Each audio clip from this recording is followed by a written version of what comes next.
नमस्कार।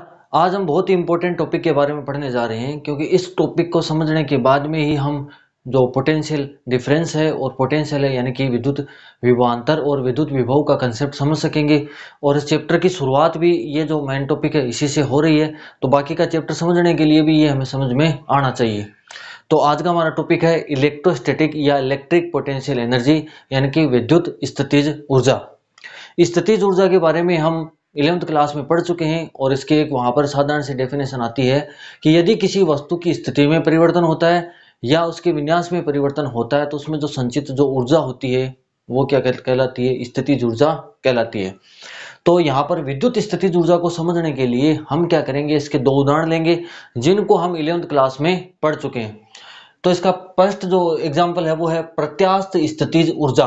तो प्रत्यास्थ स्थितिज ऊर्जा, इसके लिए हम ये एग्जाम्पल ले रहे हैं जिसमें ये कोई स्प्रिंग है जिसको किसी दृढ़ आधार से बांधा हुआ है और ये क्या है, साम्यावस्था की कंडीशन में, इस समय ये साम्यावस्था की कंडीशन में है।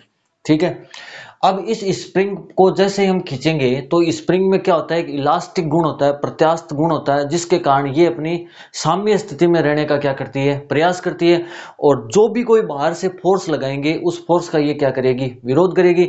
ये जो इसका विरोध करने वाला जो नेचर होता है या विरोध करने वाला जो बल होता है वो बल कहलाता है प्रत्यानयन बल या प्रत्यास्थ बल। और इसको हमने पढ़ा था और 11th क्लास में इसकी वैल्यू होती है -kx। ठीक है। तो यहां पर जैसे ही इस स्प्रिंग को हम क्या करेंगे, विस्तारित करेंगे, यानी कि इस स्प्रिंग को हम क्या करेंगे, खींचेंगे। जैसे मान लीजिए ये कोई स्प्रिंग है और इस स्प्रिंग को क्या किया जा रहा है, ऐसे खींचा जा रहा है। तो इस स्प्रिंग को खींचा जा रहा है तो क्या करेंगे, हम प्रत्यानयन बल के विरुद्ध काम करेंगे। यानी कि प्रत्यानयन बल के विरुद्ध का मतलब ये हुआ क्योंकि इसमें जो साम्यावस्था में रहने का प्रयास करेगा इलास्टिसिटी के कारण, यानी कि ये अपनी साम्य स्थिति में यहाँ पर रहने का प्रयास करेगी और हम क्या करें, इसको खींच रहे हैं, यानी कि इस प्रत्यानयन बल के विरुद्ध काम कर रहे हैं। अगर हम यहाँ पर इस कंडीशन में प्रत्यानयन बल के विरुद्ध जो कार्य कर रहे हैं, वर्क डन बाई, यहाँ पर जो अगेंस्ट फोर्स है उसके विरुद्ध हम जो कार्य कर रहे हैं, वो जो कार्य होता है वो क्या होता है, यहाँ पर इसमें पोटेंशियल एनर्जी के रूप में क्या हो जाता है, यहाँ पर स्टोर्ड हो जाता है। बाद में जैसे ही हम यहाँ से इसको हटाएंगे तो ये जो पोटेंशियल एनर्जी है, जैसे इस एक्सटर्नल फोर्स को हटाएंगे ये पोटेंशियल एनर्जी क्या हो जाएगी, काइनेटिक एनर्जी में क्या हो जाएगी, कन्वर्ट हो जाएगी। तो यहाँ पर दो प्रकार की एनर्जी काम में आ रही है, तो पोटेंशियल एनर्जी और एक क्या हो रही है, काइनेटिक एनर्जी। और इनका जो योग है वो क्या रहेगा, कांस्टेंट रहेगा, यानी कि कंजर्वेशन के नियम का ये पालन करेगी, संरक्षण के नियम का पालन करेगी। ऐसी की ऐसी स्थिति तब आती है जब इस स्प्रिंग को क्या किया जाता है, संकुचित किया जाता है। तो इस स्प्रिंग को मान लीजिए हम क्या कर रहे हैं, ऐसे दबा रहे हैं तो ये अपनी साम्य स्थिति में रहना चाहिए, यानी कि प्रत्यानयन बल का विरोध इस बार भी होगा। इस कंडीशन में भी क्या होगा, इसमें हम क्या कर रहे हैं, प्रत्यानयन बल के विरुद्ध काम कर रहे हैं, यानी कि प्रत्यानयन बल इधर लगेगा, हम इसको इधर, इसको दबाने का क्या करेंगे, काम करेंगे। तो बाहरी बल द्वारा कार्य किया जा रहा है, तो बाहरी बल द्वारा कार्य किया जा रहा है प्रत्यानयन बल के विरोध में, प्रत्यानयन बल के विरुद्ध किया जा रहा है। तो इस कंडीशन में भी इसमें क्या हो जाएगी, जो यहाँ पर एनर्जी है वो क्या हो जाएगी, स्टोर हो जाती है। जैसे जो खिलौना कार होती है उसमें हम क्या करते हैं, चाबी भरते हैं तो वो स्प्रिंग क्या होती है, संकुचित होती है, और वो संकुचित होती है तो उसमें क्या हो जाती है, वो एनर्जी क्या हो जाती है, स्टोर हो जाती है, पोटेंशियल एनर्जी के रूप में स्टोर हो जाती है। जैसे हम वहां से हाथ हटाते हैं तो वो जो पोटेंशियल एनर्जी है वो वहां पर क्या हो जाती है, धीरे धीरे कम हो जाती है और काइनेटिक एनर्जी का मान क्या होता जाता है, बढ़ता जाता है। तो दोनों ही कंडीशन में हमें जो पोटेंशियल एनर्जी मिल रही है वो क्या मिल रही है, प्रत्यानयन बल के विरुद्ध में मिल रही है। ठीक है। अब इस कंडीशन में हम ये कह रहे हैं कि यहाँ पर जो हम बल लगा रहे हैं वो कितना बल लगा रहे हैं, यहाँ पर अगर हम बाहरी फोर्स के द्वारा बल लगा रहे हैं तो वो कितना बल लगा रहे हैं, आप इसको समझने की चेष्टा करना। आपको इसमें धैर्य भी बढ़ाना पड़ेगा क्योंकि इसमें बहुत सारे कंसेप्ट हमें समझने हैं। ये जो कंसेप्ट है वो आगे भी बहुत सारे टॉपिक्स में क्या होंगे, काम आएंगे। तो यहाँ पर ये जो प्रत्यानयन बल के विरुद्ध हम जो यहाँ पर ये कार्य कर रहे हैं, तो यहाँ पर हम जो बल लगा रहे हैं, बाहर से जो एक्सटर्नल फोर्स लगा रहे हैं, जैसे इसको इधर विस्तारित कर रहे हैं, इसको इधर विस्तारित कर, तो यहाँ पर हम कितना बल लगाएं, एक्सटर्नल जो फोर्स है वो कितना लगाएं। ठीक है। तो हम एक्सटर्नल फोर्स लगाएंगे इस प्रत्यानयन बल के बराबर ही। यहाँ पर आपको ये ध्यान रखना है, जितना प्रत्यानयन बल है उतना ही क्या करेंगे, हम एक्सटर्नल फोर्स लगाएंगे। अगर हम थोड़ा बहुत, अगर इसमें परिवर्तन बहुत ही कम है तो उसको क्या मान लेंगे, नेग्लिजिबल मान लेंगे। कि अगर साधारण से अगर हम थोड़ा बहुत भी अगर प्रत्यानयन बल से ज्यादा लगाएंगे तो उसको हम क्या मानते हैं, नेग्लिजिबल मानते हैं। क्योंकि अगर इसके अलावा अगर कोई फोर्स लागू होगा तो यहाँ पर कंजर्वेशन की थ्योरम लागू नहीं होगी। चलो इसको दूसरे उदाहरण से भी हम देखते हैं और ज्यादा क्लियर हो जाएगा कि ये यहाँ पर कोई गेंद है और ये क्या अर्थ की सरफेस पर है। अब हम क्या करेंगे, यहाँ पर आपको ये पता है कि अर्थ के लिए हमेशा ही जो mg जो फोर्स लगेगा, जो ग्रेविटेशनल फोर्स लग रहा है, वो क्या लगेगा, हमेशा ही नीचे की ओर लगेगा। तो हम क्या करेंगे, इस बॉल को ऊपर की ओर ले जाएंगे, यानी कि हम क्या करेंगे, गुरुत्वीय बल के विरुद्ध काम करेंगे। अगेन इसमें वही बात आ रही है कि इसमें क्या हो रहा था, प्रत्यानयन बल के विरुद्ध काम कर रहे हैं, और इसमें क्या करेंगे, हम गुरुत्वीय बल के विरुद्ध काम करेंगे। जैसे हम गुरुत्वीय बल के विरुद्ध काम करेंगे तो क्या होगा, ये जो बॉल है इसको जैसे h हाइट पे हम यहां पर ले आए, तो गुरुत्वीय बल के विरुद्ध काम करेंगे तो वो जो कार्य है वो क्या हो जाएगा, पोटेंशियल एनर्जी में क्या हो जाता है, स्टोर हो जाता है। और जैसे ही फिर वहां से हम ये फोर्स यहां से हटाते हैं तो ये बॉल क्या होती है, नीचे की ओर आती है। तो नीचे की ओर आएगी तो फिर पोटेंशियल एनर्जी कम हो जाएगी, काइनेटिक एनर्जी क्या हो जाएगी, बढ़ जाएगी। ठीक है, लेकिन इस कंडीशन में भी जो टोटल एनर्जी है वो क्या रहेगी, कांस्टेंट रहेगी।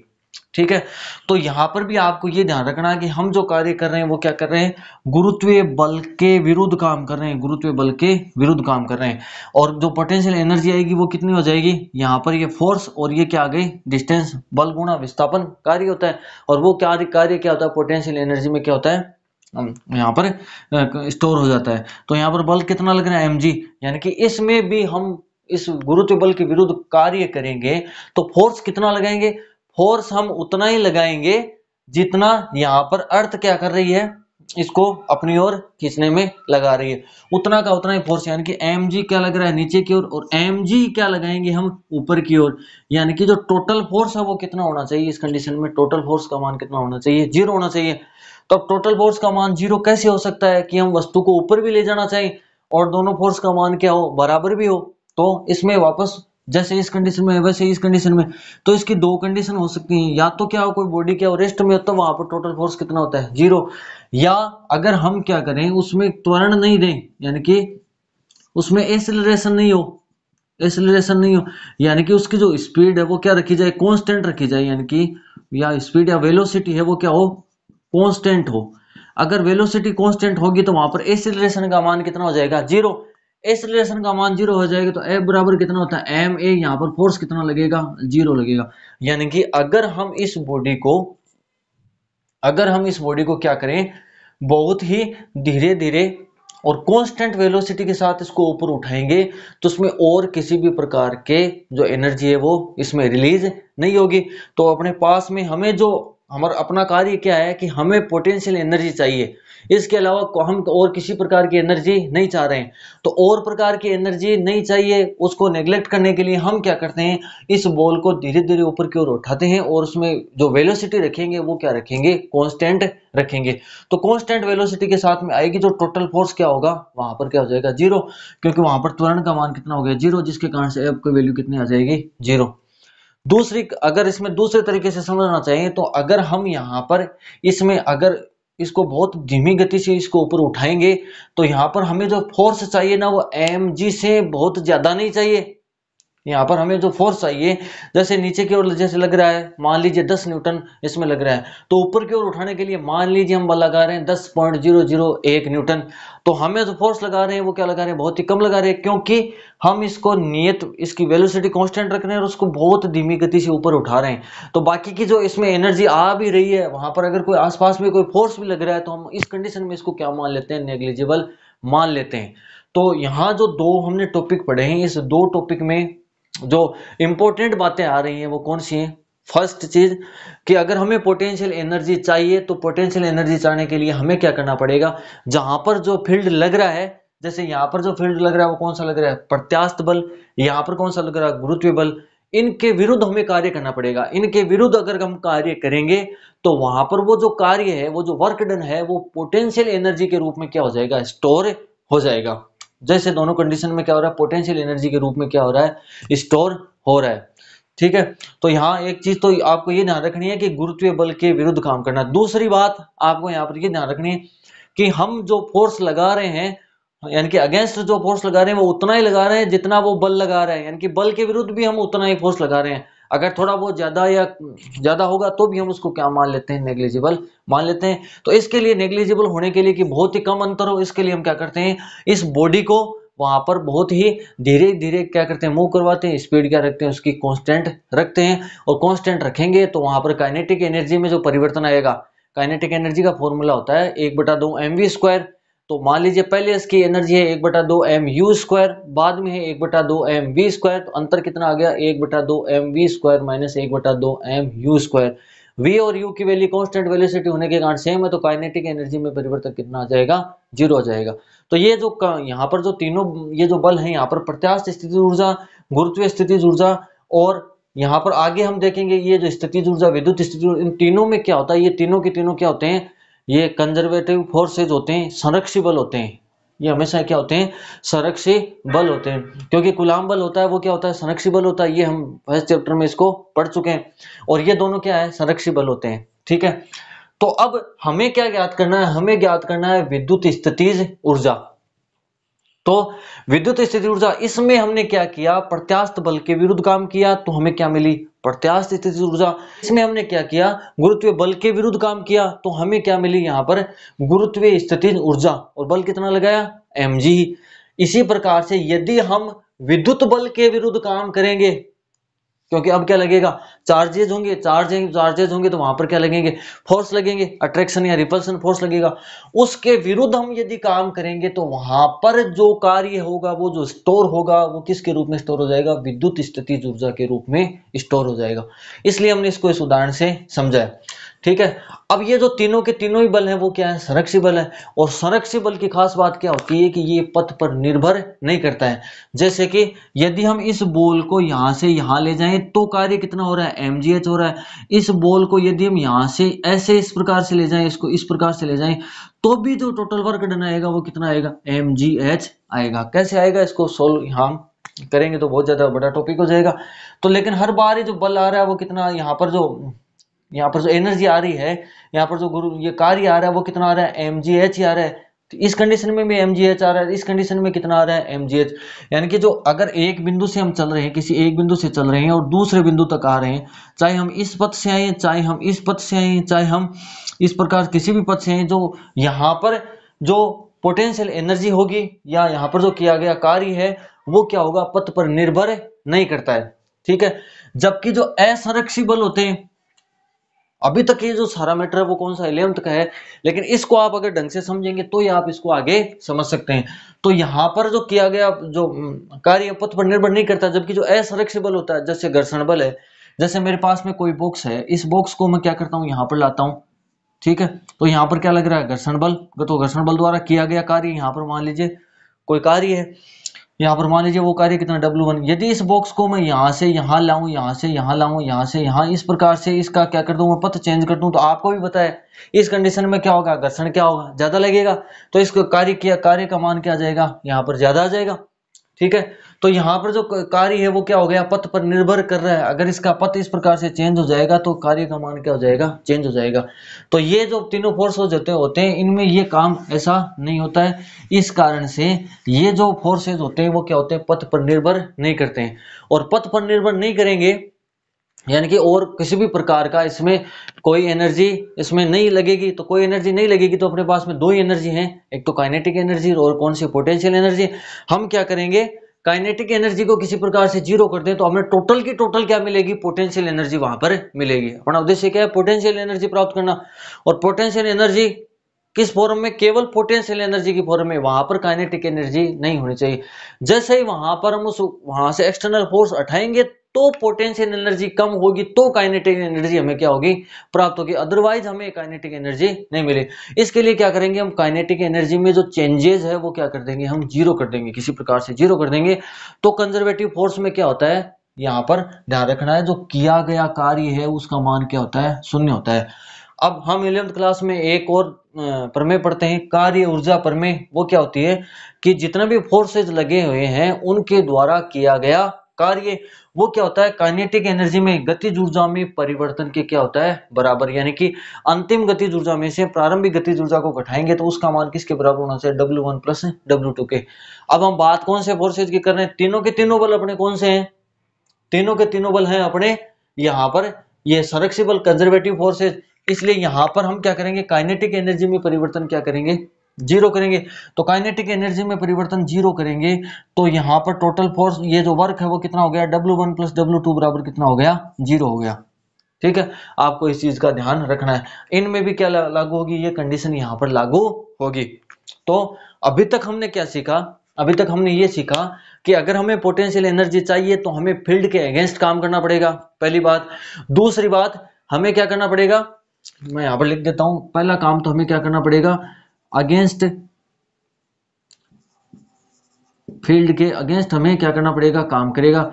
दूसरी बात, हम जो जो फील्ड लग रहा है उसका जो फोर्स होगा उतना ही क्या होगा, वो क्या होगा, अगेंस्ट जो फोर्स लगेगा उसके भी क्या होगा, बराबर उतना ही हमें क्या करना है, फोर्स लगाना है। यानी कि थोड़ा बहुत अगर ज्यादा होगा तो उसको क्या मानना है, हमें नेग्लिजिबल मानना है, ये इसमें कंडीशन है। तो अब हम क्या ज्ञात करते हैं, विद्युत स्थितिज ऊर्जा ज्ञात करते हैं। तो विद्युत स्थितिज ऊर्जा ज्ञात करते हैं, तो मान लीजिए ये कोई प्लस क्यू चार्ज है यहाँ पर, ठीक है, ये कोई क्या है, प्लस क्यू चार्जेज है। अब इस चार्जेज के पास में हम क्या लाएंगे, कोई ये लाएंगे Q0 आवेश लाएंगे, और Q0 है यहाँ पॉजिटिव ले रहे हैं, तो पॉजिटिव लेंगे तो कितना हो जाएगा Q0, पॉजिटिव Q0 का मतलब हो गया धन परीक्षण आवेश, यानी कि पॉजिटिव टेस्ट चार्ज। इस पॉजिटिव टेस्ट चार्ज मान लीजिए यहां पर है, और ये पॉइंट कौन सा है, ए पॉइंट है, यहां पर पॉजिटिव टेस्ट चार्ज है। तो प्लस क्यू और यहां पर प्लस होने के कारण ये दोनों एक दूसरे को क्या करेंगे, रिपल्सिव करेंगे, यानी कि एक दूसरे को प्रतिकर्षित करेंगे। तो प्रतिकर्षित करेंगे तो जो इलेक्ट्रिक फील्ड लगेगा वो क्या लगेगा, जिधर इनका फोर्स लगेगा उधर ही किसकी डायरेक्शन होती है, इलेक्ट्रिक फील्ड की, और प्लस क्यू के कारण क्या होती है, दूर की ओर। तो इसके कारण से जो इलेक्ट्रिक फील्ड की डायरेक्शन होगी वो क्या होगी, इधर होगी। ठीक है, अब ये क्या करेगा, इस पर बल लगाता जाएगा, तो ये क्या क्या होगा, चार्ज यहां से दूर जाता जाएगा, और कहां पर ये फोर्स नहीं लगेगा, फॉर्मूला क्या होता है, F/1/4πε0 capital Q into Q, दो चार्जेज ये, और डिस्टेंस मान लीजिए आर, ये आर जो डिस्टेंस है वो क्या हो जाए, इनफाइनाइट हो जाए, तब ये फोर्स नहीं लगेगा। यानी कि ये कहां तक जा सकता है, ये इनफाइनाइट पर हम मानेंगे कि यहाँ पर इस पर फोर्स नहीं लग रहा है। तो मान लीजिए कि ये चार्ज है वो Q0 है, कहां, कौन से पॉइंट पर है, ए पर है, ठीक है, और इसको हमें क्या करना है, कौन से पॉइंट पर लाना है, बी पर लाना है। ए से कहां पर लाना है, हमें ए से लाना है, इसको बी पर लाना है, ठीक है। तो हमें क्या चाहिए, पोटेंशियल एनर्जी चाहिए, ठीक है। तो पोटेंशियल एनर्जी चाहिए तो हमें क्या करना पड़ेगा, फील्ड के अगेंस्ट काम करना पड़ेगा। अगर पोटेंशियल एनर्जी चाहिए तो हमें क्या करना पड़ेगा, फील्ड के अगेंस्ट काम करना पड़ेगा। तो फील्ड के अगेंस्ट काम करना पड़ेगा, इसका मतलब हमें जो बाहर से जो फोर्स लगाएंगे, एक्सटर्नल फोर्स, वो क्या लगाएंगे, हमें इधर लगाना पड़ेगा, इसके विपरीत, ठीक है। अब यहाँ पर काइनेटिक एनर्जी की वैल्यू क्या है, जीरो है, तभी तो ये इधर लगेगा। यहाँ पर ये देखिए हमने काइनेटिक एनर्जी की वैल्यू जीरो की, तो एक्सटर्नल फील्ड के द्वारा जो काम किया गया है, यहाँ पर दो फोर्स कौन से हो गए, एक तो हो गया एक्सटर्नल फील्ड बाह्य बल द्वारा, एक हो गया इलेक्ट्रिक फील्ड यानी कि विद्युत बल द्वारा किया गया कार्य, ठीक है। टोटल फोर्स ये के द्वारा किया गया कार्य ये हो गया। काइनेटिक एनर्जी का मान जीरो रखेंगे तो ये एक्सटर्नल फील्ड का मान क्या होना चाहिए, इलेक्ट्रिक फील्ड के क्या हो जाए, इधर जाएगा तो माइनस में होना चाहिए, यानी कि एक दूसरे के क्या होना चाहिए, विरुद्ध होने चाहिए। जो दो बल होंगे वो एक दूसरे के क्या होंगे, विरुद्ध होंगे। जैसे यहाँ पर प्रत्यानयन बल के विरुद्ध बाह्य बल लगाया, यहाँ पर गुरुत्वीय बल के विरुद्ध क्या लगाया, बाह्य बल। इसी प्रकार यहाँ भी हम क्या करेंगे, इसमें इलेक्ट्रिक फील्ड के विरुद्ध एफ एक्सटर्नल की डायरेक्शन क्या हो जाएगी, इधर हो जाएगी। अब चूंकि ये कंजर्वेटिव फोर्स है इसलिए इन चीजों का भी हमें क्या करना है, ध्यान रखना है। तो इस चीजों ध्यान रखने के लिए टोटल पोटेंशियल एनर्जी हमें चाहिए। इसके लिए क्या करेंगे, हम इसको पहली कंडीशन क्या है, धीमी गति से चलाएंगे, ठीक है। और नंबर दो बात, इसकी जो वेलोसिटी है वो क्या रखेंगे, कांस्टेंट रखेंगे। वेलोसिटी क्या रखेंगे, कांस्टेंट। वेलोसिटी कांस्टेंट रखेंगे तो जो त्वरण है उसका मान कितना आ जाएगा, जीरो आ जाएगा, और जो टोटल फोर्स होगा वो कितना हो जाएगा, यहाँ पर जीरो हो जाएगा। और इस कंडीशन में काइनेटिक एनर्जी का मान जो परिवर्तन है वो कितना हो जाएगा, जीरो हो जाएगा। अब हम इसको क्या करेंगे, यहां से धीरे धीरे इस बल के विरुद्ध कितना बल लगाना है ये भी हम यहाँ पर समझ चुके हैं। इसमें भी क्या है, mg लगाना है, इसमें क्या है, ये माइनस के एक्स के विरुद्ध यानी कि के एक्स ही लगाना है, और इसमें भी क्या लगाना है, यहां पर इस एफ ई के बराबर, यानी कि एफ ई के बराबर लेकिन विपरीत दिशा में लगाना है। तो एक्सटर्नल फोर्स लगाएंगे, इसके द्वारा किया गया कार्य W बराबर कितना हो जाएगा, एफ एक्सटर्नल फोर्स, और मान लीजिए हमने इसको यहाँ से यहाँ तक जो विस्थापन दिया वो कितना दिया, dr विस्थापन दिया।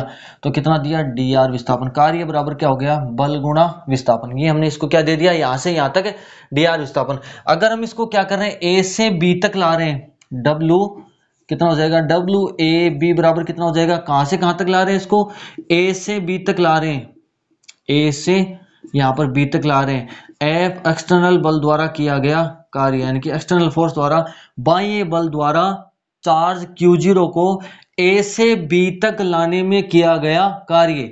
बाह्य बल द्वारा चार्ज, ये जो पॉजिटिव टेस्ट चार्ज है, इसको A से B तक लाने में किया गया कार्य, वो क्या हो जाएगा, F एक्सटर्नल, और इसका समाकलन करेंगे, इसका मतलब क्या हो गया, A से B तक। WAB कितना आ जाएगा, A से B तक है, इसका मतलब क्या हुआ, F एक्सटर्नल, और F एक्सटर्नल का मान क्या है, इलेक्ट्रिक फील्ड विद्युत बल है उसके क्या है, विपरीत में, यानी कि इसकी वैल्यू रख देंगे F E dot D R. F E क्या लिख दिया, डॉट डी आर। कितना आ गया, डब्ल्यू ए बी बराबर कितना आ जाएगा, ए से बी तक, ठीक है, माइनस ये जो किया गया कार्य, जैसे यहां पर क्या हो रहा था, पोटेंशियल एनर्जी में क्या हो रहा था, स्टोर हो रहा था, तो यहां पर भी क्या हो जाएगा, पोटेंशियल एनर्जी के रूप में क्या हो जाएगा, स्टोर हो जाएगा। तो यहां पर देखिए आप,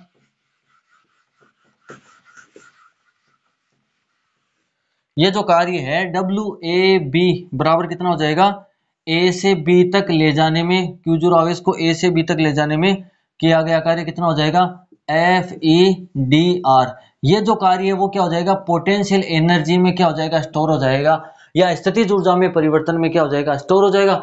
स्थितिज ऊर्जा में परिवर्तन कितना हो जाएगा, बिंदु बी पर स्थितिज ऊर्जा माइनस क्या हो जाएगा, बिंदु ए पर स्थितिज ऊर्जा। यहां पर हमने लिया था ना, ये Q0 आवेश मान लीजिए ए पर है, ये मान लीजिए कौन सा बिंदु है, बी पर है, और ये कौन सा है, प्लस क्यू आवेश है। तो ए से बी तक आने में यहाँ की स्थितिज ऊर्जा में परिवर्तन, और यहाँ की, जैसे मान लीजिए यहाँ पर 15 जूल स्थितिज ऊर्जा थी, यहाँ कितनी होगी, 30 जूल। तो यहाँ से यहाँ तक आने में कितना कार्य हुआ, वो कार्य क्या हो जाएगा, स्थितिज ऊर्जा में परिवर्तन के क्या हो जाएगा, बराबर हो जाएगा। यानी कि 30 जूल में से हम क्या कर देंगे, 15 जूल को घटाएंगे तो कितना आ जाएगा, 15 जूल। ये जो किया गया कार्य है वो 15 जूल की जो पोटेंशियल एनर्जी है उसमें क्या हो गया, यानी कि इतनी एनर्जी या इतनी पोटेंशियल एनर्जी अपने पास में क्या हो गई, स्टोर हो गई। जैसे हम क्या करेंगे, इस पोटेंशियल एनर्जी को जो हमने बाहरी बल के द्वारा प्राप्त किया है, इस फोर्स को हटाएंगे, हटाते ये क्या हो जाएगा, चार्ज Q0 है वो क्या होगा, इधर गति करेगा, ठीक है। इस कंडीशन में क्या होगी, जो पोटेंशियल एनर्जी है वो क्या हो जाएगी, काइनेटिक एनर्जी में चेंज हो जाएगी। इस कंडीशन में पोटेंशियल एनर्जी है वो काइनेटिक एनर्जी में चेंज हो जाएगी। तो जैसे हम ए से बी की ओर आ रहे हैं, ए से बी की ओर आ रहे हैं, तो पोटेंशियल एनर्जी का मान क्या हो रहा है, बढ़ रहा है। पोटेंशियल एनर्जी का मान क्या हो रहा है, बढ़ रहा है, ए से बी की ओर जाने में, क्योंकि हम क्या कर रहे हैं, कार्य क्या कर रहे हैं, बल के विरुद्ध कार्य कर रहे हैं। तो बल के विरुद्ध कार्य करेंगे तो वहां पर कार्य, जो भी कार्य होगा वो क्या होगा, पोटेंशियल एनर्जी में आएगा, पोटेंशियल एनर्जी क्या होगी, इंक्रीज होगी। इस कंडीशन में क्या हो रहा है, बी से ए की ओर आएगा, तो यहाँ पर अब इस पर हमें कार्य करने की जरूरत नहीं है। यहाँ पर जो फोर्स लगेगा वो कौन सा लगेगा, इलेक्ट्रिक फील्ड लगेगा, वर्क डन नहीं होगा। वर्क डन नहीं होगा तो वहां पर जो पोटेंशियल एनर्जी होती है वो हमेशा क्या होती है, डिक्रीज होती है। तो यहाँ पर दो चीजें ध्यान में रखनी है कि अगर हम क्या कर रहे हैं, वर्क डन कर रहे हैं, यानी कि कार्य कर रहे हैं, तो पोटेंशियल एनर्जी का मान क्या होगा, बढ़ेगा। और यदि हम कार्य नहीं कर रहे हैं, यानी कि जो भी फील्ड लग रहा है उसके अगेंस्ट काम नहीं कर रहे, जो फील्ड है वही कार्य कर रहा है, उस कंडीशन में वर्क डन नहीं होगा। तो उस कंडीशन में पोटेंशियल एनर्जी का मान क्या होगा, डिक्रीज होगा। यानी कि इस कंडीशन में इधर आ रहे हैं तो अगेंस्ट काम कर रहे हैं, तो इस कंडीशन में इस पॉइंट बी पर क्या हो जाएगा, पोटेंशियल एनर्जी का मान क्या होगा, अधिक होगा। और इस कंडीशन में पोटेंशियल एनर्जी का मान, क्योंकि यहाँ पर कार्य क्या हो रहा है, कम हो रहा है भाई, इसको यहां तक ला रहे हैं, ए तक ला रहे हैं, तो कार्य क्या होगा, कम होगा। और इसको इधर लाएंगे तो कार्य क्या होगा, ज्यादा होगा। इस पॉइंट पर पोटेंशियल एनर्जी का मान क्या होगा, कम होगा। तो यहाँ पर पोटेंशियल एनर्जी में क्या आ गया, अंतर आ गया। ये जो पोटेंशियल एनर्जी में अंतर है वो क्या कहलाता है, ये विद्युत स्थितिज ऊर्जा कहलाती है, या विद्युत स्थितिज ऊर्जा में परिवर्तन।